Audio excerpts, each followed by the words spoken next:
Esses patriotas de plantão, sejam muito bem-vindos ao Império Cast, uma treta histórica hilária, podcast que te faz pensar e dar boas risadas à nossa história, porque afinal a gente não virou a nação do dia pra noite, né?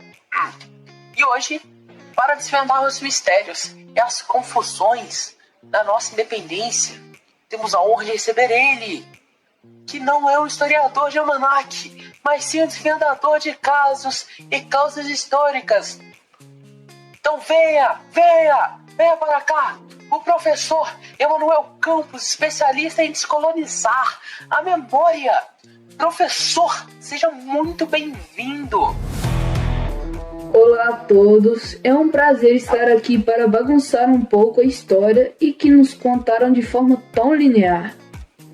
Exatamente, porque a gente sabe que a história oficial às vezes parece um conto de fadas meio sem graça, né? Tipo, Dom Pedro gritou, pronto, viramos independentes. Bom, mas a gente sabe muito bem que a coisa foi bem mais movimentada. Professor, para começar, por que raios a gente precisou brigar tanto para se livrar de Portugal? O que estava pegando na época? Ah, meu caro apresentador, a gente estava numa situação que era tipo um namoro tóxico. Portugal, a ex que não larga do pé, e o Brasil querendo liberdade para respirar e pagar menos impostos, e ter um pouco mais de autonomia para fazer o que bem entendesse sem ter que pedir licença para a mamãe lá do outro lado do Atlântico. Entendi. Então não foi só um grito e pronto, né? Teve um monte de gente dizendo, não, peraí, a gente gosta de Portugal, tipo os fã-clubes de Portugal, aqui no Brasil, não é?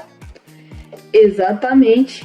Tinha uma galera que estava bem de boa com a situação, principalmente a elite, que tinha seus interesses ligados à metrópole, e aí, meu amigo, começou a rolar uma treta generalizada pelo Brasil afora. E a gente tem que falar de cada barraco desses, né? Desses, quero dizer. Porque foi tipo um Big Brother da independência, em várias províncias, tendo seus próprios dramas. Vamos começar pela Bahia, que pelo visto a coisa pegou fogo de verdade. Na Bahia, a galera já estava com a pulga atrás da orelha. Há um tempo, a população queria independência, mas as autoridades locais, tipo tal Madeira de Melo, estavam firmes e fortes com Portugal. Era tipo uma briga de vizinhos, com um lado gritando, fora Portugal, fora! E o outro respondendo, fica que aqui tá muito bom, por favor. Aí a galera de Salvador, né, vendo que não ia rolar no diálogo, foi pra porradaria, né? Muita gente fugiu pro Recôncavo pra organizar a resistência, tipo, se não der pra ficar na capital, a gente se vira no interior. Exato. E Portugal, vendo a confusão, mandou mais gente pra cá, pra ver se resolvia a situação. Aí o Brasil, esperto, mandou um general francês, o Labatut, que chegou com a tropa dele vindo de Maceió, diga-se de passagem, numa viagem que deve ter sido uma aventura e tanto.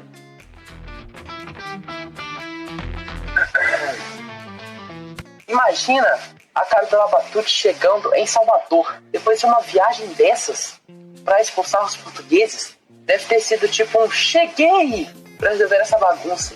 E no final deu certo, né? 2 de julho de 1823, a Bahia livre de portugueses.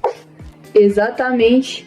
Uma vitória saudada e celebrada até hoje na Festa do Caboclo, que comemora a inclusão das mulheres nessas lutas, destacando 3 principais que iremos falar daqui a pouco. Mas a briga não parou por aí. No Piauí e no Maranhão, a coisa tava tensa, tá? Piauí e Maranhão, a terra da resistência, teimosia. O governador de Piauí, o Fidier, era tipo o teimoso da turma, não queria saber da independência, certo? Exato. Ele botou as tropas pra jogo.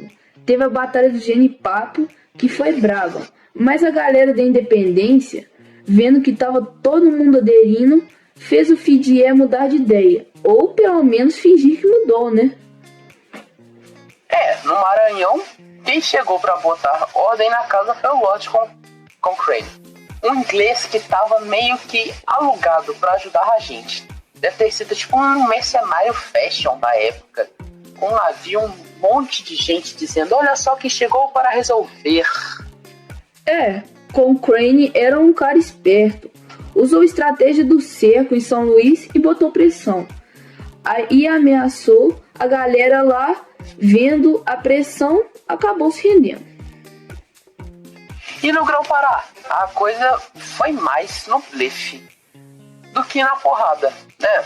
O tal do John Grenfell ameaçou atacar Belém, mesmo sem ter força para isso, e deu certo. Grenfell era um grande estrategista da época. Ele sabia que a galera do Grão-Pará tinha uns interesses com Portugal, mas não queria confusão, queria ficar só na deles lá. Ameaçou, botou medo e todo mundo aderiu. Independência, por favor. E essa Esplatina, que virou o Uruguai, foi tipo a ovelha negra da família. Tipo, demorou pra se decidir. Teve a briga e no final quis ser independente do Brasil também, não é? A Cisplatina foi um caso à parte. Teve existência de Álvaro Costa, depois o Lecor dando chega pra lá. Mas a região era estável, a galera lá queria ter sua própria economia e assim nasceu o Uruguai. E agora vamos para uma breve pausa com uma pergunta que só os que estavam prestando atenção até agora vão conseguir responder. Qual a única revolta que deu certo entre essas?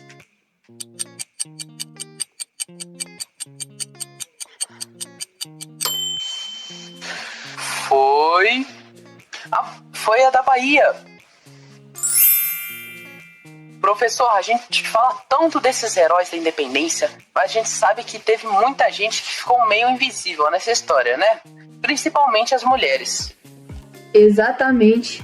A história oficial muitas vezes é contada só pela ótica dos homens, brancos e ricos e de classe alta, principalmente o dos portugueses no caso do Brasil. Mas a gente sabe que a participação das mulheres foi fundamental. Elas estavam ali na luta de diversas formas. A gente tem a Hipólita Jacinta, que ajudou na Inconfidência Mineira. A Maria Felipa, que comandou uma galera na Bahia. E a Maria Quitéria, né? Que se vestiu de homem para lutar em guerras.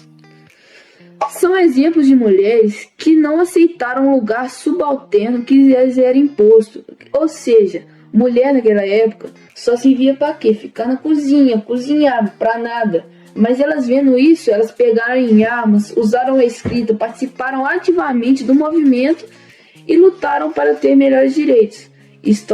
A história precisa reconhecer o valor dessas figuras também, né? São bem importantes. E a Joana Angélica, que morreu defendendo o convento. Uma martíria da independência. São histórias que a gente precisa conhecer e celebrar. Não é?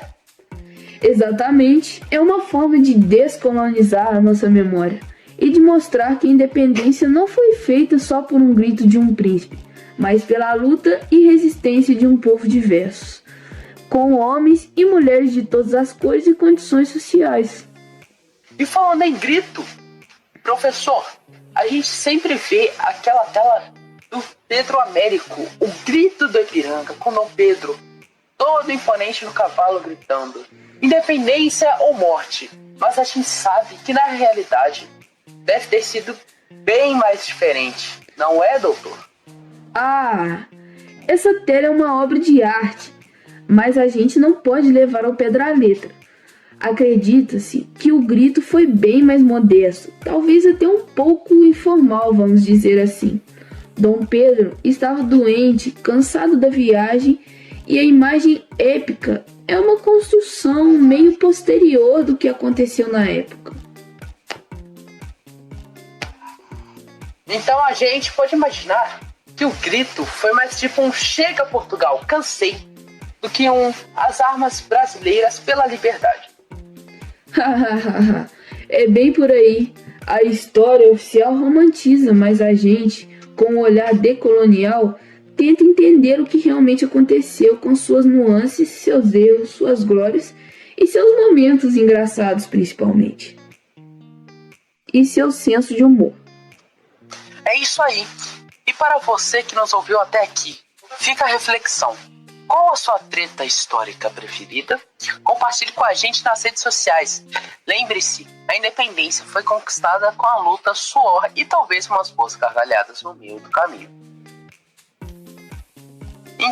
Este foi o Império Cast, uma treta histórica e hilária. Até a próxima, com mais causas e risadas da nossa história decolonial. Um abraço e até a próxima, meus patriotas.